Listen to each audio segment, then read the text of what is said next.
Sir झुका लेना चाहिए तो उस व्यक्ति का नाम है राहुल गांधी।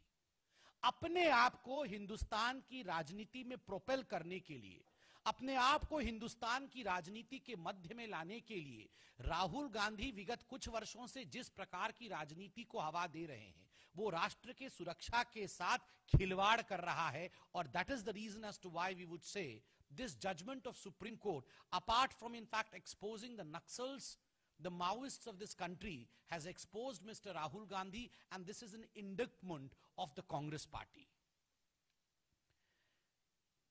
कुछ मैं आपको उदाहरण देने वाला हूं कि राहुल गांधी ये टुकड़े टुकड़े ब्रिगेड, ये ब्रेक इंडिया ब्रिगेड के साथ खड़े होने के लिए किस प्रकार ललायित हैं और किस प्रकार देश को बेचने तक का काम कर रहे हैं, उसका उदाहरण मैं देता हूं। कौन लोग गिरफ्तार है और कौन लोग आज सुप्रीम कोर्ट द्वारा एक तरह से उनके खिलाफ कहा गया है। वारावारा राव, वारावारा राव आपको जान के आश्चर्य होगा, ये पहले भी एंटी नेशनल एक्टिविटी के कारण, राष्ट्रद्रोह के कारण कई दफे अरेस्ट हो चुके थे।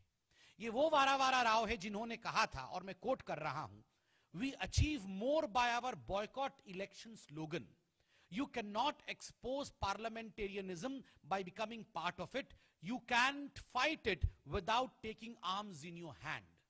कि भारत की जो लोकतंत्र है, भारत का तो ये पार्लियामेंट का सिस्टम है, किसी भी कीमत पर उस पार्लियामेंट के सिस्टम को गिराना होगा, उसे ध्वस्त करना होगा, और ध्वस्त करने के लिए आपको अपने हाथों में आर्म्स, हथियार उठाने पड़ेंगे।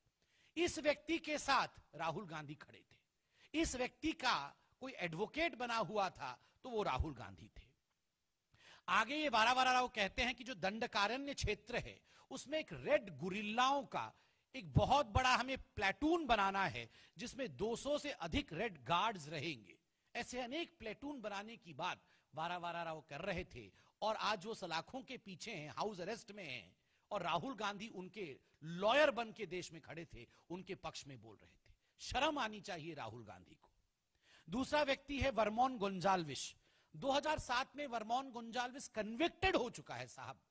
कन्विक्टेड मतलब उनके ऊपर दोषारोपण हो चुका है, वो दोषी ठहराए जा चुके हैं इस देश के विधि प्रमाणिकता द्वारा, इस देश के जुरिस्प्रूडेंस द्वारा, यूएपीए और आर्म्स एक्ट के अंतर्गत। उसके बावजूद उनके साथ कौन खड़ा था? राहुल गांधी। कि ये जो वारावारा राव हैं और ये जो वर्मोन गोंजाल्विस हैं, ये मानव अधिकारी हैं, ये ह्यूमन राइट एक्टिविस्ट हैं, और इनके खिलाफ मोदी सरकार काम कर रही है। शर्म आनी चाहिए राहुल गांधी आपको। गौतम नवलखा वो तीसरे व्यक्ति हैं जो अरेस्ट हुए थे, हाउस अरेस्ट में हैं। आईएसआई फंडेड सेमिनार्स, जो anti Kashmir ISI funded seminar होती है, उसको अटेंड करते हैं। जब यही राहुल गांधी जी की सरकार कोएलिशन में थी जम्मू कश्मीर में, फारूक अब्दुल्ला उसके चीफ मिनिस्टर थे, उन्होंने इसी गौतम नवलखा को श्रीनगर में घुसने तक नहीं दिया था, क्योंकि वो चाहते थे कि श्रीनगर जले नहीं। उन्होंने कहा था कि this man is responsible for burning Kashmir. जो कश्मीर पे रेफरेंडम चाहता है, जो कश्मीर को भारत का अभिन्न अंग नहीं मानता है, जो पाकिस्तान का साथ देता है कश्मीर में, वैसे व्यक्ति के साथ निर्लज राहुल गांधी खड़े थे। निर्लज राहुल गांधी अपने आप को प्रोजेक्ट करने के लिए, देश को भी अगर कुचलना पड़े, देश के राष्ट्रीय सुरक्षा के साथ खिलवाड़ करना पड़े, तो निर्लज राहुल गांधी उसके साथ भी खिलवाड़ करने के लिए तैयार है। यह तो आज राहुल गांधी और कांग्रेस पार्टी का हाल है। अरुण फरेरा, 4 साल 8 महीने अरुण फरेरा ने अर्बन नक्सलिज्म के कारण जेल में बिताए हैं।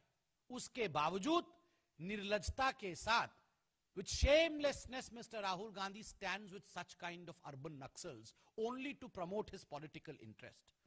बंधुओं, आपको याद होगा कि जब भीमा कोरेगांव का केस हुआ था इस साल के आरंभ में, उसके पश्चात मीडिया के माध्यम से और उससे पहले जो रेड हुए थे, कुछ चिट्ठी सामने आए थे पब्लिक डोमेन में, और हमने उस पर प्रेस कॉन्फ्रेंस भी किया था और दिखाया था कि किस प्रकार यही अर्बन नक्सल्स जो गिरफ्तार हुए हैं, यही अर्बन नक्सल उस समय बड़े गर्व से कह रहे थे कि फाइनेंशियल और लीगल एड कांग्रेस के सीनियर लीडर्स हमें देने को तैयार है। We are in touch with the senior leaders of the Congress party, and the Congress party senior leaders have promised us with financial as well as legal aid. And wherever there are BJP-led government, in whichever states we have BJP-led government, we have to spread chaos there. वहां पर अफरा तफरी का माहौल बना देना है जहां भारतीय जनता पार्टी की सरकार है और उसके लिए पैसा और लीगल सपोर्ट जब भी आवश्यकता पड़े कांग्रेस पार्टी हमें देगी, कांग्रेस पार्टी तैयार है। यह निर्लज्जता की हद है। देश को बेचकर अपने आप को कैसे राजनीति में आगे रखना है, अपोज करना है सरकार का, यह राहुल गांधी जी शिक्षा दे रहे हैं। The country means nothing to the Congress party. National security means nothing to Mr. Rahul Gandhi. The only thing that is of paramount importance to Mr. Rahul Gandhi and the Congress party is only one's own political agenda. कैसे अपने आप को project करें। बंधुओं, राहुल गांधी जी का इतिहास हाल फिलहाल के वर्षों में किस प्रकार का रहा है हमने देखा है। यह सवाल भारतीय जनता पार्टी के राष्ट्रीय अध्यक्ष माननीय अमित भाई शाह जी ने राहुल गांधी से पूछा है। हम आशा करते हैं कि राहुल गांधी जवाब देंगे कि जब जेएनयू के अंदर भारत तेरे टुकड़े होंगे, इंशाअल्लाह ये नारे लगते हैं तो राहुल गांधी वहां खड़े पाए जाते हैं।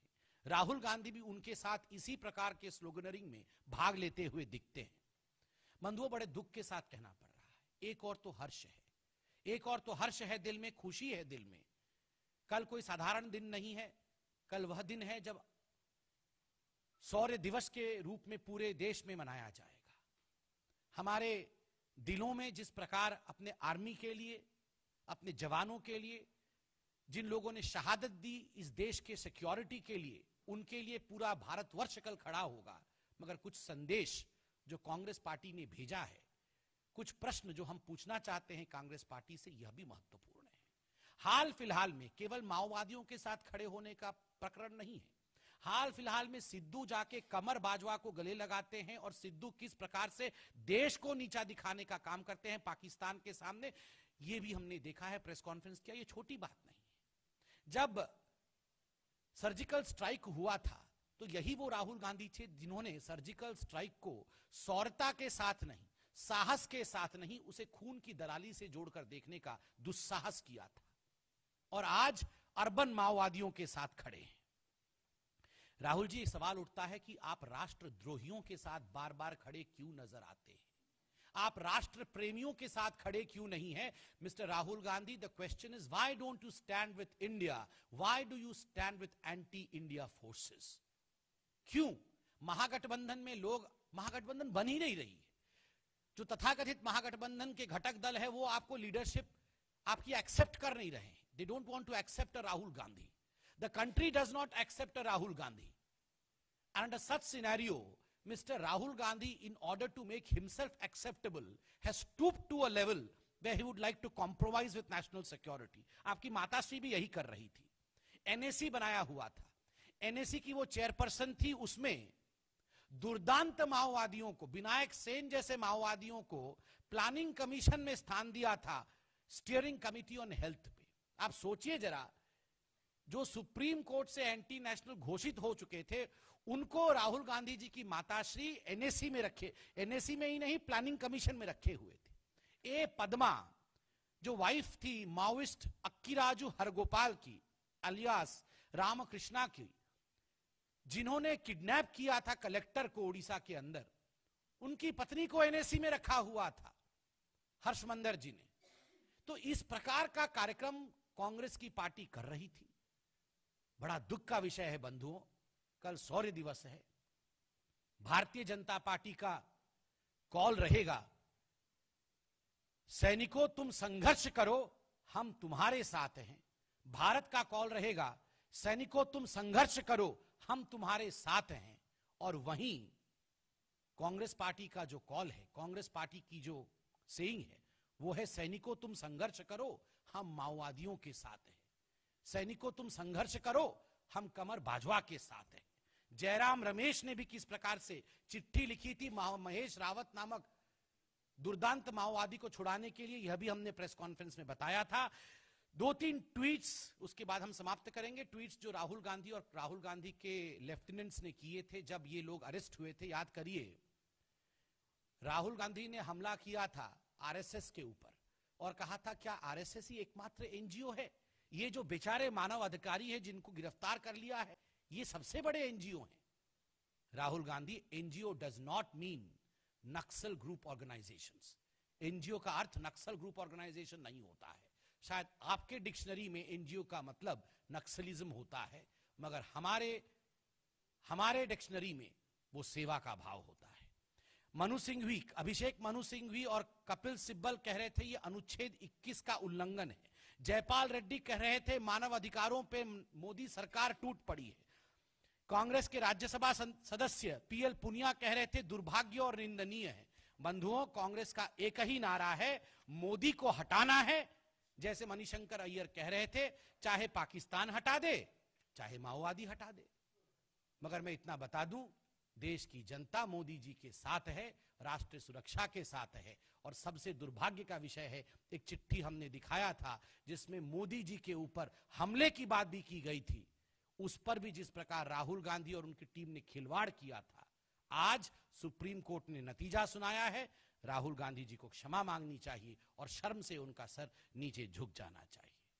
बंधुओं, कोई सवाल हो तो अवश्य पाए।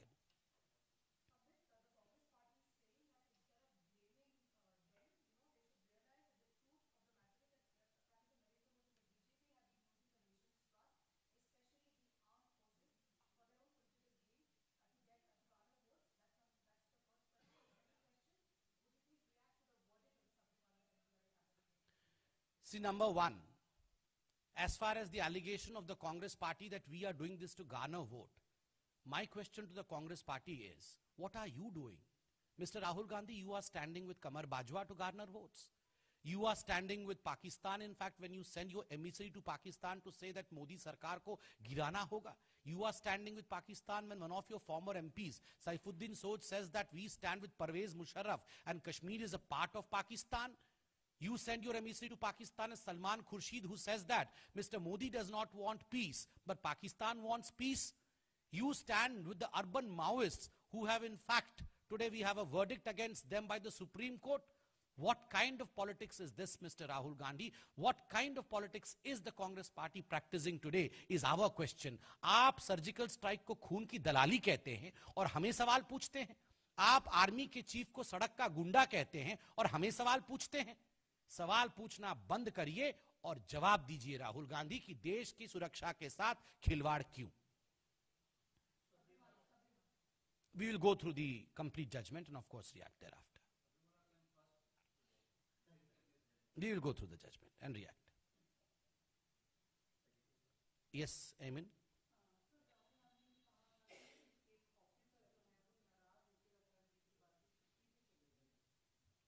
अच्छा, राजीव वर्मा जी की बात आप कर रहे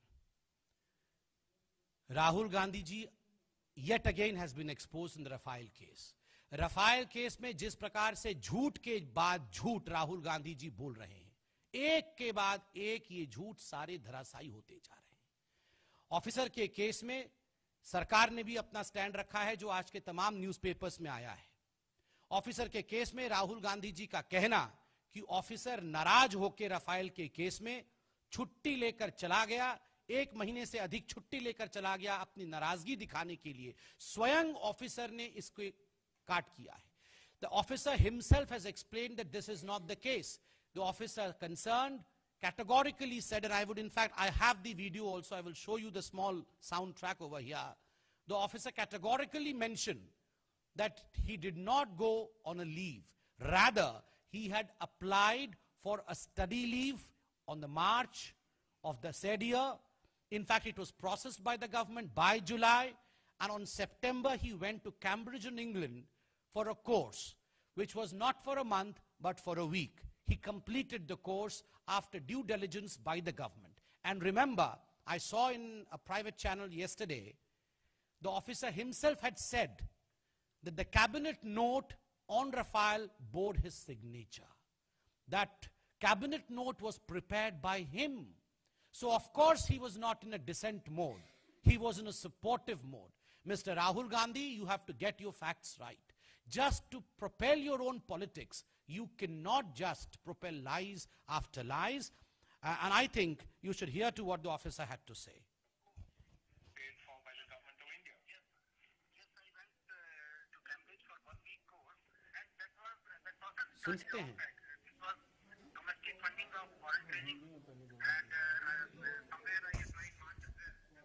ये वीडियो आपको हम भेज देंगे।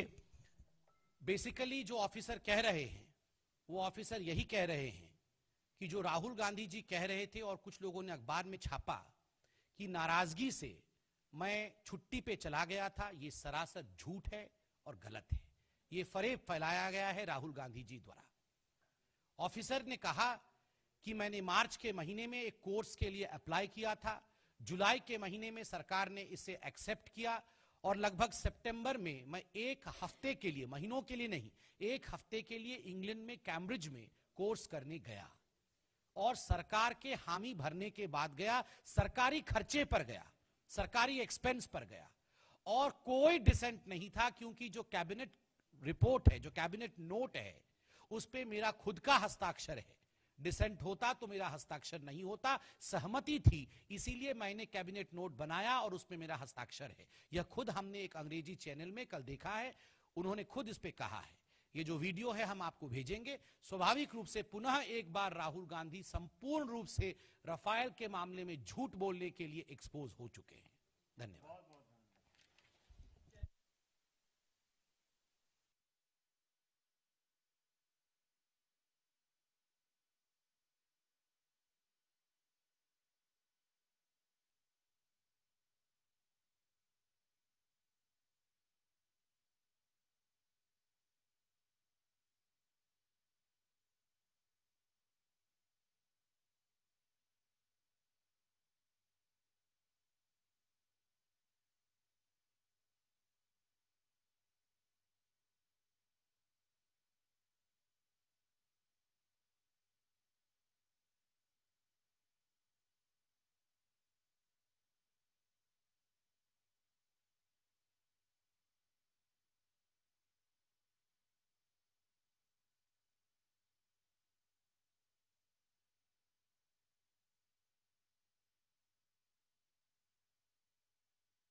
കൗമാരത്തിൻ്റെ ടീനേജിൻ്റെ ഒരു ബാക്കപ്പാണ്.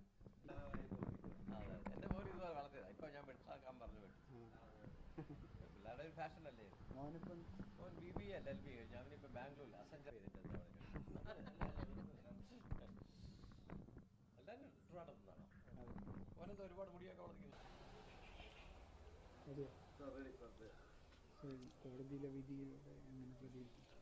കോടതി വിധി ഞാൻ മാനിക്കുന്നു. പക്ഷേ ഞാനും ഈ കക്ഷി ചേർന്നിട്ടുള്ളതാണ്. ഇപ്പോഴത്തെ സ്റ്റാറ്റസ് കോ മെയിൻറ്റെയിൻ ചെയ്തു പോകണമെന്ന് പറഞ്ഞ് അതിനെതിരായിട്ടൊരു വിധി വന്നപ്പോൾ നിരാശാജനകമായിരുന്നു. വിശ്വാസികളെ സംബന്ധിച്ചിടത്തോളം ഒരുപാട് പേര് എന്നെ ഫോൺ വിളിച്ചായിരുന്നു. അവർക്ക് വളരെ വൈകാരികമായി സമീപിച്ചവർക്കൊക്കെ വേദന തോന്നുന്ന ഒരു വിഷയമാണിത്. ഏതായാലും കോടതി വിധിയെ ഞാൻ മാനിക്കുന്നു. I accept and respect the Supreme Court verdict, but I disagree and disappointed this verdict.